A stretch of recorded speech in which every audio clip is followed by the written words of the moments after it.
This event that we've been running, Sustainable Innovation at OWEN, is the 13th conference in a series that we've been running since 1995, looking at sustainability, design, and more broadly innovation.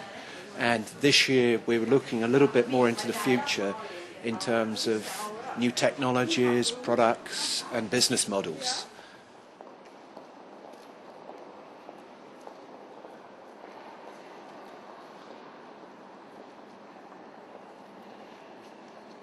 We have been turning our back on nature for a long time, so we need to turn around and look at nature and learn from nature. And there's a term for that, it's called biomimicry. That is going to be a key factor in the future. I also think that we should start more and more to communicate. It's important to network and communicate and open up, meet new people. It's when you meet new people when ideas are created.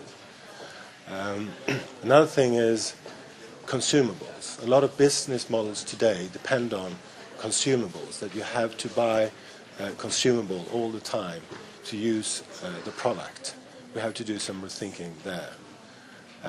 And fourthly, I think manufacturing. We need to look at local manufacturing or regional manufacturing. We can't produce everything in China anymore. The critical issue is really defining the scope of the problem at the right magnitude. Right now there are a lot of things that are going around calling themselves sustainable, but which are really at best sort of marginal incremental actions. And I think what we're really going to see emerging in the next 5 years or so are a number of approaches, some of them about product design, some of them about urban planning and architecture, some of them about the way that we provide services, which aim to actually completely eliminate or mostly eliminate ecological impact from our day-to-day lives. I would prefer to take an entrepreneurship point of view here, and I think it's very important when you're dealing with sustainability issues that you take advantage of the power you can find in the entrepreneurial process.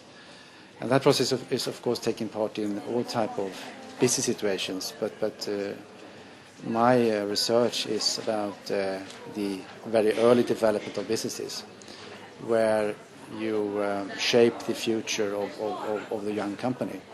And I think it's very important that the sustainability issues and aspects are coming in very early in that process, where you have the flexibility, the opportunity, the strong motivation from the entrepreneur, etc., that you can take advantage of. So I think it's very, very important that not seeing the sustainability issues as some kind of separate process to the early business development.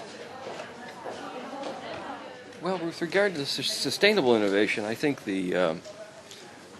if you're looking at products, technology, and industry, the real issue is a perspective that talks about almost totally dematerializing much of what we use in terms of an embodied product. There are a couple of people that have written about it. Years ago, Schumacher wrote about it in Small is Beautiful, and tried to embrace the idea of small and elegance. I think that idea has resurfaced, and we're looking at a world where quality and quantity will be clearly separated, and we are looking at more quality in terms of the services and the products we get. And one of the parameters of quality will be, and I think is becoming, its sustainable attributes. You know, I hesitate to call it its greenness, but it's some of the tags that will be associated with the product. It may be something as basic as fair trade. That'll be a qualifier. That'll define the quality of the product, the intrinsic quality of the product. The elegance or the simplicity of the product. Perhaps it's a multifaceted kind of product. So I think all of those things will play into a notion of sustainability. Thackeray, John Thackeray, who's just written, or last couple of years ago wrote In the Bubble, talks about this notion of lightness. And I find that particularly appealing to a demographic of which I am a part that really has begun to see having stuff as a burden, the burden that it is. And so if I can satisfy my needs and my wants and my desires and not have to buy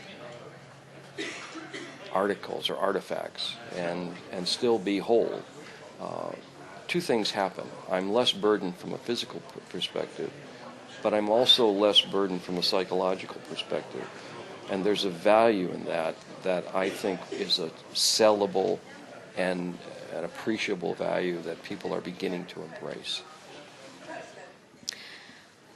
I would like to talk about 3 different topics. The one is a purely technical issue, and I'm very confident that the engineers will find solutions for most of our problems. I think the very critical issues are to set the right political frameworks and to set frameworks for conditions we don't know yet, as we want new solutions and new products, production processes to develop. And another critical issue are the social issues that go along with these changes.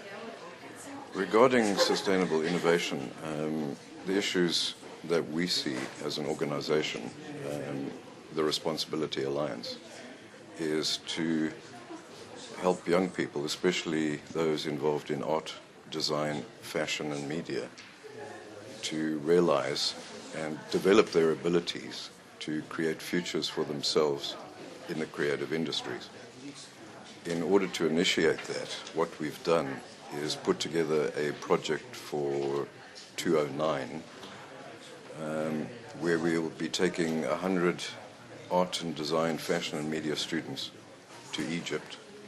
They will be going to the Western Desert in Siwa to work and do some research on a fantastic eco-tourism project that will provide the content and exposure to the issues that are basically need to be addressed at the bottom of the pyramid, which is food, clothing, shelter, energy, transport and job creation. They'll be going to the desert, 100 students, in 10 separate expeditions between March and October. Their aim and objective is to gain experience, look at very good examples. Then they're going to spend time in the Sinai Desert with the Bedouin and have a look at the impact of climate change for real. Where better than in the desert to talk about the challenges of climate change, water, and the impact on planet Earth. The other aim and objectives for them is to create a book which is going to be entitled 10 Resolutions for Responsible Design. It will also encompass the production of a DVD, and we are hoping to present that at the Global Climate Change Conference in Copenhagen in December next year.